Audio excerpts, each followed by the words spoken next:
Jeremy Christian. Notre première affaire se déroule au tribunal du comté de Multnomah, où Jeremy Christian est sur le point d'être condamné pour les meurtres de 2 autres passagers d'un train Max à Portland, dans l'Oregon. Préparez-vous à plonger dans cette affaire de bigoterie, de tragédie et de justice, car nous allons découvrir les détails de ce crime et les peines encourues. C'est par un après-midi ensoleillé du 26 mai 2017 qu'un train léger Max de Portland, dans l'Oregon, a été le théâtre d'un horrible acte de haine et de violence. Les événements qui se sont déroulés ce jour-là allaient ébranler la communauté jusqu'au plus profond d'elle-même et exposer les sombres dessous de la suprématie blanche. Le train était bondé de passagers vacants à leurs occupations quotidiennes. Parmi eux se trouvaient 2 adolescentes noires qui, sans le savoir, ont été la cible des insultes racistes et anti-musulmanes de Jeremy Joseph Christian. Christian, un suprémaciste blanc ayant des antécédents d'extrémisme, a dirigé son vitriol vers les jeunes filles, proférant des propos haineux qui ont résonné dans le wagon. Se sentant menacées et effrayées, les jeunes filles ont pris la sage décision de se réfugier à l'arrière du train pour échapper à l'agression verbale. Elles étaient loin de se douter que leurs gestes déclencheraient une série d'événements qui changeraient à jamais leur vie et celle de leur entourage. Alors que les jeunes filles cherchaient refuge, 2 hommes courageux, Taliesin Mirdin Namkai Mesh et Micah David Cole Fletcher, se sont portés à leur défense. Namkai Mesh et Fletcher ont confronté Christian, l'exhortant à mettre fin au discours de haine et au sectarisme. Mais la réponse de Christian était loin d'être pacifique. Dans une tournure d'événements choquante, il a sorti un couteau et l'a brandi avec une intention menaçante. La panique et la peur s'emparent des passagers et plongent le wagon dans le chaos. Dans un accès de rage, Christian s'est jeté sur Namkai Mesh, le poignardant dans le cou. Fletcher a lui aussi été victime de la violente attaque de Christian.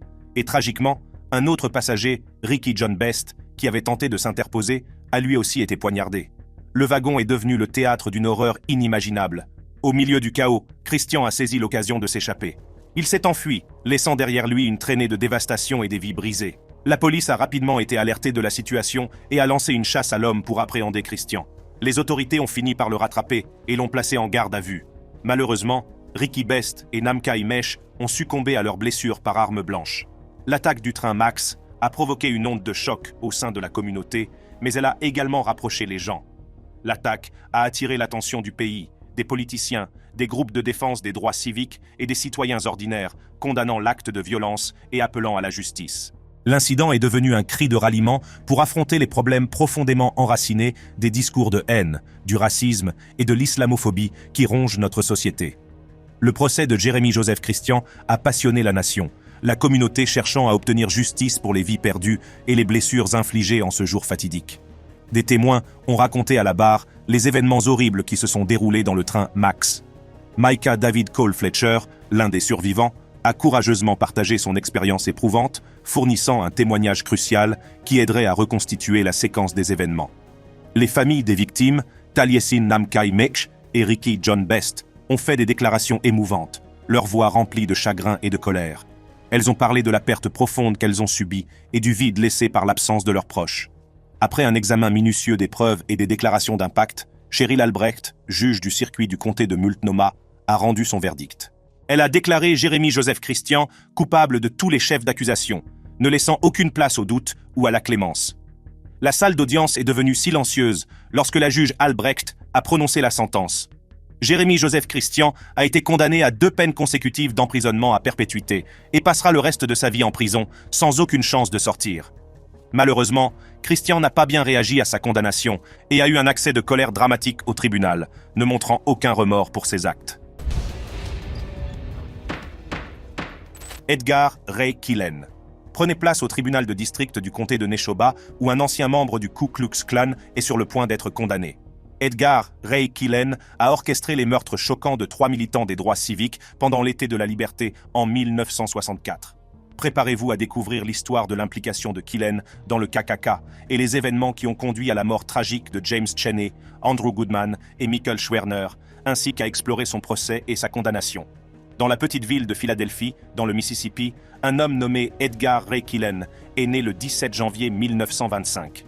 Né d'une famille de 8 enfants, il grandit dans une société profondément marquée par la ségrégation et les divisions raciales. Mais c'est son engagement ultérieur dans le Ku Klux Klan qui marquera à jamais son nom dans l'histoire. Killen a été élevé dans une communauté où la suprématie blanche était profondément ancrée. L'engagement de Killen au sein du Ku Klux Klan a débuté lorsqu'il est devenu Kleagle, ou recruteur et organisateur de Claverne, pour les sections des comtés de Neshoba et de Lauderdale. En tant que Kleagle, Killen était chargé de recruter de nouveaux membres et de diffuser le message de suprématie blanche du clan. Le Ku Klux Klan, organisation suprématiste blanche, était connu pour ses actes de violence et d'intimidation à l'encontre des Afro-Américains et des partisans des droits civiques. Killen a adhéré à l'idéologie du clan et est devenu une figure clé de l'organisation. Mais c'est au cours de l'été de la liberté, en 1964, que l'engagement de Killen auprès du clan prend une tournure sinistre. James Chaney, un jeune noir de Meridian, Mississippi, Andrew Goodman et Michael Schwerner, deux juifs new-yorkais, se sont rendus dans le Mississippi pour participer aux efforts d'inscription sur les listes électorales et soutenir le mouvement des droits civiques. Ils étaient loin de se douter que leur vie était gravement menacée. Killen, avec le shérif adjoint Cecil Price, a rassemblé un groupe d'hommes armés qui ont conspiré contre les 3 militants des droits civiques, les ont poursuivis et les ont finalement tués. Samuel Bowers, le grand sorcier des chevaliers blancs du Ku Klux Klan, avait ordonné ces meurtres. Et Killen, comme l'a reconnu Bowers lui-même, en était le principal instigateur.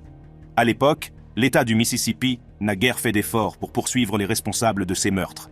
Ce n'est que grâce aux efforts du procureur général Robert F. Kennedy et du Federal Bureau of Investigation que la justice a commencé à être recherchée. En décembre 1964, un grand jury a été convoqué et le procès, qui a eu lieu en 1966, s'est déroulé au palais de justice fédéral de Meridian. Le jury, composé uniquement de blancs, condamne 7 conspirateurs, dont le shérif adjoint, et acquitte 8 autres. Cependant, pour Killen et 2 autres, le procès s'est terminé par une fin de non-recevoir. Malgré l'annulation du procès, l'affaire a attiré l'attention nationale sur la violence et la résistance auxquelles étaient confrontés ceux qui luttaient pour les droits civiques. Il s'agit d'un moment clé dans l'histoire du mouvement des droits civiques. Plus de 20 ans plus tard, le journaliste d'investigation Jerry Mitchell s'est consacré à la découverte de la vérité et à la recherche de la justice pour les victimes. La recherche incessante de nouvelles preuves et de nouveaux témoins par Jerry Mitchell a conduit à la réouverture de l'affaire. En 2005, Killen a finalement été jugé. Au fur et à mesure de l'avancement du procès, des détails choquants sont apparus. Il a été révélé que Killen avait non seulement planifié les meurtres, mais qu'il avait également organisé le bulldozer qui avait enterré les corps des victimes dans une digue en terre. Après plusieurs jours de délibération, le jury a rendu son verdict le 21 juin 2005, soit exactement 41 ans après les meurtres. Killen, âgé de 80 ans, a assisté au procès en fauteuil roulant et a été reconnu coupable d'homicide involontaire pour son rôle dans le recrutement de la foule qui a perpétré les meurtres. Le jury a rejeté les accusations de meurtre, mais l'a tenu pour responsable de ces actes. Ce fut un moment doux amer pour les familles des victimes, qui attendaient depuis des décennies que justice soit faite. Le juge Marcus Gordon, dans son discours de condamnation du 23 juin 2005, a souligné la gravité des crimes commis par Killen. Il a déclaré que chaque vie perdue était précieuse et que la loi ne faisait pas de distinction d'âge pour le crime. Le juge Marcus Gordon a condamné Killen à la peine maximale de 60 ans de prison, dont 20 ans pour chaque chef d'accusation d'homicide involontaire, à purger consécutivement. À la lecture de sa sentence, Killen n'a, comme on pouvait s'y attendre, manifesté aucune émotion. Cette condamnation a marqué un moment important dans l'histoire du mouvement des droits civiques. Elle a envoyé un message fort. Les auteurs d'actes de haine et de violence devront répondre de leurs actes, quel que soit le temps écoulé. Gregory et Travis McMichael. Au tribunal supérieur du comté de Glynn, la sentence est en cours pour un père et son fils qui ont été reconnus coupables d'avoir abattu un jeune homme noir. Gregory et Travis McMichael, 2 membres du Ku Klux Klan, doivent être condamnés pour leur implication dans le meurtre d'Ahmaud Arbery. Prenez place dans la salle d'audience et découvrez cette affaire qui a provoqué une onde de choc dans tout le pays, mettant en lumière le racisme profondément enraciné qui existe encore dans notre société. C'est par une journée ensoleillée de février 2020 qu'une tragédie s'est produite dans un quartier tranquille de Brunswick. Ahmaud Arbery, un jeune homme noir, est sorti faire son jogging, sans savoir que ce serait son dernier. Les auteurs de ce crime odieux sont Gregory et Travis McMichael, un duo père-fils qui nourrit de profondes convictions racistes. Ce jour-là, alors qu'Ahmaud Arbery faisait son jogging dans le quartier, Gregory et Travis se sont armés d'armes à feu et l'ont poursuivi dans leur camion. Gregory et Travis se sont armés d'armes à feu et l'ont poursuivi dans leur camion. Leurs intentions étaient loin d'être innocentes. Ils ont vu un jeune homme noir courir et ont immédiatement supposé qu'il s'agissait d'un criminel. Pendant plusieurs minutes, les McMichael ont poursuivi Ahmaud, tentant de l'encercler avec leur camion. Ahmaud, non armé et les mains bien en vue, a désespérément tenté d'échapper aux hommes armés. Il ne leur a jamais adressé un mot, n'a jamais fait un geste ou un son menaçant. Il voulait simplement survivre. Mais les McMichael n'ont eu de cesse de les poursuivre. En fait, leur voisin William Roddy Byram s'est joint à eux, enregistrant la poursuite, bien qu'il n'ait jamais vu Maud auparavant. Enfin, Travis McMichael est sorti de son camion, fusil de chasse à la main, et l'a pointé directement sur Maud. En une fraction de seconde, un coup de feu retentit, transperçant la poitrine d'Maud. Il est blessé, mais son combat pour la survie n'est pas terminé. Maud, dans une tentative désespérée de se défendre, s'est emparé de l'arme.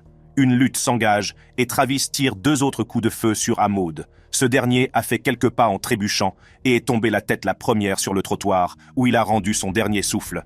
La vie d'un jeune homme plein de rêves et d'aspirations a été tragiquement interrompue par une violence insensée, alimentée par le racisme.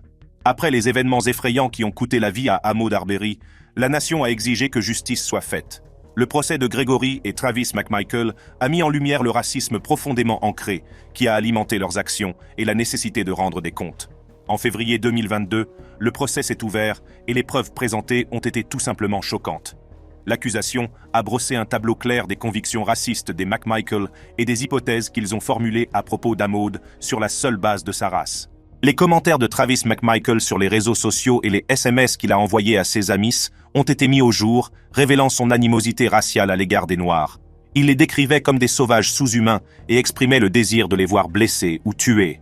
Il a fait preuve de cette insensibilité lorsqu'il a tenté de trouver des excuses pour le meurtre d'Maud. Des témoins ont fait état des commentaires profondément racistes de Gregory McMichael à l'égard de personnes qu'il connaissait à peine. Son mépris pour les Noirs était évident dans ses remarques désobligeantes et dans sa conviction qu'ils n'étaient rien d'autre que des problèmes. Le jury a également reçu des SMS racistes de Roddy Bryan, le voisin qui s'est joint à la poursuite. Les propos désobligeants qu'il a tenus à l'égard des Noirs ont encore mis en lumière les préjugés profondément ancrés au sein de ce groupe. Les preuves étaient accablantes et le jury a rendu son verdict. En novembre 2021, Gregory et Travis McMichael ont été condamnés à la prison à vie sans possibilité de libération conditionnelle. Mais la justice ne s'est pas arrêtée là. En août de la même année, les McMichael ont à nouveau été condamnés à la prison à vie après avoir été reconnus coupables de crimes de haine au niveau fédéral. Roddy Bryan, quant à lui, a été condamné à 35 ans de prison pour son rôle dans les meurtres. Russell Courtier. Rendez-vous au palais de justice du comté de Multnomah, où Russell Courtier, membre du célèbre KKK, est sur le point d'être condamné pour son crime odieux. À la suite d'une altercation, Russell Courtier et sa petite amie ont renversé un jeune noir de 19 ans à l'extérieur d'une supérette 7-Eleven. Préparez-vous à découvrir les détails horribles de ce meurtre à caractère raciste et du procès qui a captivé la nation. Tout a commencé par une funeste nuit d'été à Gresham, dans l'Oregon, le 10 août 2016. Larnell Bruce, un Afro-Américain de 19 ans, s'est retrouvé au mauvais endroit, au mauvais moment. Larnell Bruce s'était arrêté dans une supérette 7-Eleven, sans se douter du danger qui se cachait dans l'ombre. Russell Courtier, suprémaciste blanc et membre du gang carcéral European Kindred, se trouvait là lui aussi. Alimenté par une haine profondément ancrée, Courtier y a vu l'occasion de libérer ses idéologies violentes. Alors que Larnell Bruce sortait du magasin, Courtier et sa petite amie, Colleen Hunt, lui font face. Un échange houleux s'ensuit, avec des insultes raciales et des remarques désobligeantes. Bruce, logiquement ébranlé, tente de prendre ses distances avec la situation qui s'envenime. Mais la rage de Courtier ne connaît pas de limite. Dans une tournure horrifiante, Courtier et Hunt sont montés dans leur Jeep, déterminés à faire du mal à Bruce. La haine au cœur, ils le poursuivent sans relâche. Bruce, conscient du danger imminent, tente de s'échapper. Mais le destin en a décidé autrement. La Jeep, conduite par Courtier, a accéléré vers Bruce, le frappant avec une force qui l'a fait voler dans les airs. L'impact a été dévastateur, laissant Bruce avec des blessures qui mettent sa vie en danger. Alors qu'il gisait sur la chaussée, luttant pour sa vie, Courtier et Hunt ont pris la fuite sans ménagement, laissant derrière eux une traînée de destruction. Les services d'urgence se sont précipités sur les lieux, tentant désespérément de sauver la vie de Bruce. Il a été immédiatement transporté dans un hôpital voisin, où les médecins ont lutté sans relâche pour le maintenir en vie. Cependant, malgré tous leurs efforts, Bruce a succombé à ses blessures 3 jours plus tard. La nouvelle du meurtre insensé de Larnell Bruce a fait l'effet d'une onde de choc au sein de la communauté. Les gens étaient indignés et demandaient justice pour ce jeune homme innocent dont la vie a été interrompue par la haine venimeuse de Russell Courtier. Cet incident a mis en lumière les tensions raciales profondément enracinées qui affectent encore notre société. Au fil de l'enquête, la véritable ampleur de l'implication de M. Courtier dans les activités suprémacistes blanches est apparue au grand jour. Il est devenu évident qu'il ne s'agissait pas d'un incident isolé, mais d'un reflet de ses croyances profondément ancrées. Le meurtre de Larnell Bruce nous rappelle brutalement que le racisme et le sectarisme continuent de hanter notre pays. Les autorités n'ont pas perdu de temps pour appréhender Courtier et Hunt et les traduire en justice pour leurs crimes odieux. Les rouages du système judiciaire ont été mis en branle et le procès qui a suivi a permis d'exposer les dessous sombres de la violence alimentée par la haine. Le procès pour meurtre de Russell Courtier a passionné la nation, qui attendait le verdict avec impatience. La salle d'audience est devenue un champ de bataille, où la lutte pour la justice s'est heurtée aux démons du racisme. L'accusation a présenté un dossier convaincant, soulignant les motivations raciales du crime. Des témoins sont venus à la barre pour raconter les événements de cette nuit fatidique et les idéologies inquiétantes défendues par Courtier. Enfin, après des semaines d'intenses débats, le jury a rendu son verdict. Russell Courtier a été reconnu coupable de meurtre et de crimes de haine, une décision qui a fait l'effet d'une onde de choc dans la salle d'audience. Le poids de ses actes l'a finalement rattrapé, et les conséquences seront lourdes. La phase de condamnation a été l'occasion de faire le point. Le juge, reconnaissant la gravité du crime et l'impact qu'il a eu sur la famille de la victime et sur la communauté, a prononcé une peine d'emprisonnement à vie à l'encontre de Courtier. Un minimum de 28 ans derrière les barreaux servira à rappeler la vie qu'il a prise et la haine qu'il a perpétuée. Lors de la lecture de sa sentence, Courtier a été filmé en train de pleurer. Colleen Hunt, la petite amie et complice de Courtier, a également dû faire face aux conséquences de ses actes. Elle a plaidé coupable d'homicide involontaire et a été condamnée à une peine de 10 ans de prison. Bien que cette peine ne soit pas aussi sévère que celle de Courtier, elle rappelle que la participation à des actes aussi odieux ne reste pas impunie.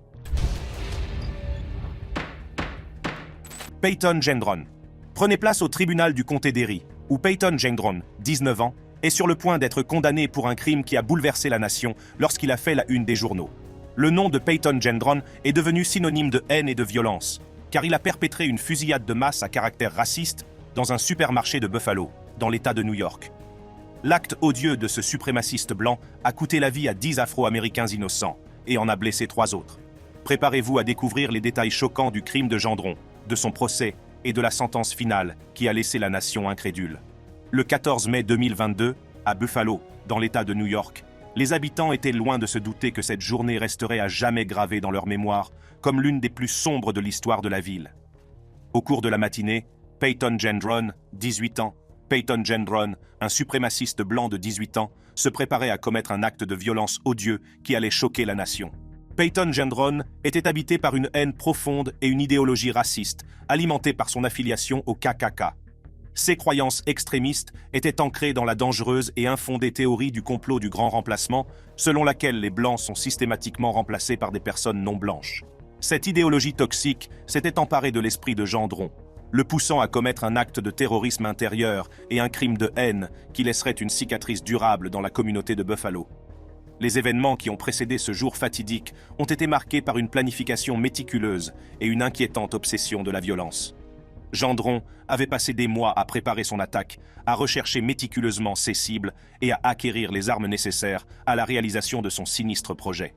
Ses activités en ligne ont révélé un esprit sombre et tordu, puisqu'il fréquentait des forums de suprémacistes blancs et s'immergeait dans un monde de haine. En ce jour fatidique, Gendron s'est fixé une cible qui amplifierait l'impact de son acte haineux. Il a choisi le supermarché Tops Friendly Markets, un centre d'activité animé au cœur de Buffalo. À l'insu des clients et des employés qui ne se doutaient de rien, cette journée apparemment ordinaire allait bientôt tourner au cauchemar. Armé de plusieurs armes, dont un fusil Bushmaster XM15 de type AR-15, Gendron est arrivé au supermarché Tops avec une détermination qui fait froid dans le dos. Il est sorti de son véhicule, le cœur battant d'un mélange d'adrénaline et de haine. Le parking, qui était auparavant un lieu de routine, allait bientôt devenir le théâtre d'une horreur inimaginable. Les premières victimes de Gendron sont des personnes innocentes qui se trouvent au mauvais endroit au mauvais moment. Il a ouvert le feu sans hésitation, ses balles déchirant la chair et brisant la tranquillité de la matinée. 4 vies ont été tragiquement fauchées, leurs rêves et leurs aspirations anéantis en un instant. Le bruit des coups de feu résonne dans l'air, semant la panique et la confusion dans tout le supermarché. Les clients et les employés se sont précipités pour se mettre à l'abri, leur vie ayant été changée à jamais par la présence de ce terroriste de la suprématie blanche. Gendron, nourri par son idéologie tordue, s'est frayé un chemin dans le magasin, ses yeux scrutant les allées à la recherche de ses prochaines cibles. L'atmosphère était chargée de peur et de désespoir, tandis qu'il poursuivait son carnage sans merci. 8 autres vies innocentes ont été fauchées, leurs espoirs et leurs rêves brisés par les balles de la haine. C'est une scène d'une horreur inimaginable qui s'est déroulée dans ce supermarché autrefois dynamique, qui est devenu un rappel obsédant des ténèbres qui peuvent se cacher dans l'âme humaine. Les victimes, pour la plupart des employés afro-américains, ont été prises pour cible uniquement en raison de la couleur de leur peau. Leur vie leur a été volée dans un acte de violence insensé, motivé par le racisme et le sectarisme. Alors que le chaos s'installe, les forces de l'ordre interviennent rapidement sur les lieux. Les courageux hommes et femmes en bleu ont risqué leur vie pour protéger les innocents et mettre fin au règne de terreur de Gendron. Des négociations s'ensuivent, les forces de l'ordre tentant désespérément de convaincre Gendron de se rendre et de mettre fin à l'effusion de sang. Après ce qui a semblé être une éternité, Gendron a finalement lâché son arme et a été placé en détention. La communauté de Buffalo a été ébranlée par cet horrible événement. La perte insensée de vies humaines et les motivations raciales à l'origine de l'attaque ont provoqué une onde de choc dans tout le pays. Les poursuites judiciaires à l'encontre de Gendron ont été rapides et sévères. Il a plaidé coupable de tous les chefs d'accusation retenus par l'État, notamment de meurtre, de terrorisme intérieur et de crimes de haine. Le tribunal a reconnu la gravité de ses actes et la douleur qu'il a infligée à la communauté. En conséquence, Gendron a été condamné à 11 peines consécutives de prison à vie sans possibilité de libération conditionnelle. À la lecture du verdict de Gendron, l'adolescent est resté de marbre, insensible à la lourde peine qu'il venait de recevoir. Toutefois, les charges fédérales retenues contre Gendron, y compris les crimes de haine, sont toujours en suspens. L'accusation a l'intention de requérir la peine de mort, reconnaissant la nécessité de rendre justice et l'importance d'envoyer un message fort contre la haine et le terrorisme intérieur. Kayla Norton et José Torres.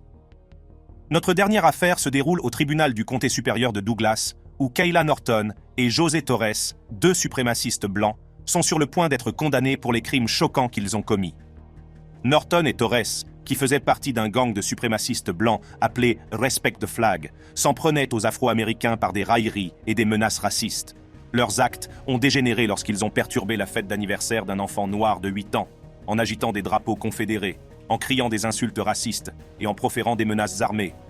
Prenez place dans la salle d'audience pendant que nous nous penchons sur cette affaire, le procès et leur condamnation. Avant de nous pencher sur le crime commis par Norton et Torres, il est essentiel de présenter le contexte et d'explorer la montée en puissance du gang suprématiste blanc connu sous le nom de Respecter le drapeau.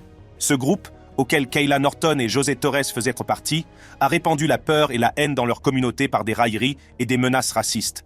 Respect the Flag a vu le jour à la suite du massacre de l'église de Charleston en 2015. Le groupe a été profondément irrité par le retrait du drapeau confédéré de divers sites, qu'il a considéré comme une atteinte à son héritage. Avec des drapeaux de guerre confédérés fièrement exposés sur leurs camionnettes, ils se sont lancés dans une mission visant à intimider et à terroriser les Afro-Américains. Leurs actions étaient alimentées par la haine raciale et le désir d'affirmer leurs convictions suprématistes blanches. Le gang s'en prenait aux familles noires, semant la peur et faisant connaître sa présence par des insultes et des menaces. La montée en puissance de Respect the Flag a marqué un chapitre sombre dans la communauté, car leurs actions se sont transformées en crimes violents et choquants. Leurs actions lors de la fête d'anniversaire d'un enfant noir de 8 ans ont plongé la communauté dans l'incrédulité et la peur. Armé de drapeaux confédérés, le groupe s'est approché des fêtards en voiture, proférant des insultes raciales et des menaces. Des témoins ont fait état de la litanie d'insultes raciales proférées à l'encontre des participants, majoritairement afro-américains. La situation a pris une tournure violente lorsque José Torres a confronté la famille avec une arme chargée, un acte qui a été filmé par un téléphone portable. Ce crime a donné lieu à un procès au cours duquel Norton et Torres ont été accusés de voies de faits graves, de menaces terroristes et de violation de la loi géorgienne sur le terrorisme et la prévention des gangs de rue. Le jury a également reconnu Torres coupable de voies de faits graves. Le procès a révélé l'ampleur de leur implication dans le gang suprématiste blanc et la haine raciale profondément ancrée qui motivait leurs actions. Au terme d'un procès riche en émotions, le juge de la Cour supérieure William Beau McLean a prononcé des sentences qui en ont choqué plus d'un. Torres a été condamné à 13 ans de prison et 7 ans de mise à l'épreuve, tandis que Norton a été condamné à 6 ans de prison et 9 ans de mise à l'épreuve. Tous deux ont également été bannis du comté de Douglas. Le couple s'est répandu en larmes dès qu'il a entendu sa sentence. Kayla a ensuite montré ses remords en s'excusant auprès des victimes. « Je suis tellement désolé de ce qui vous est arrivé. Je suis vraiment désolé. Mais je veux que vous sachiez tous que ce n'est pas moi. Ce n'est pas moi. Le cas de Kayla Norton et de José Torres nous rappelle que nous devons continuer à lutter contre le racisme et la haine sous toutes leurs formes, en nous efforçant de créer une société plus inclusive et plus tolérante. En conclusion, le cas de ces membres du KKK réagissant à des condamnations à perpétuité met en lumière le racisme et la haine profondément ancrés qui existent encore dans notre société. Leur participation à ces crimes odieux entre blancs et noirs montre la dépravation des êtres humains et à quel point la haine ronge la conscience humaine. Ces crimes nous rappellent brutalement le travail qu'il reste à accomplir pour éradiquer la haine et construire une société plus inclusive. Pour d'autres vidéos de ce type qui donnent à réfléchir, cliquez sur les cartes qui s'affichent sur vos écrans et je vous attendrai de l'autre côté.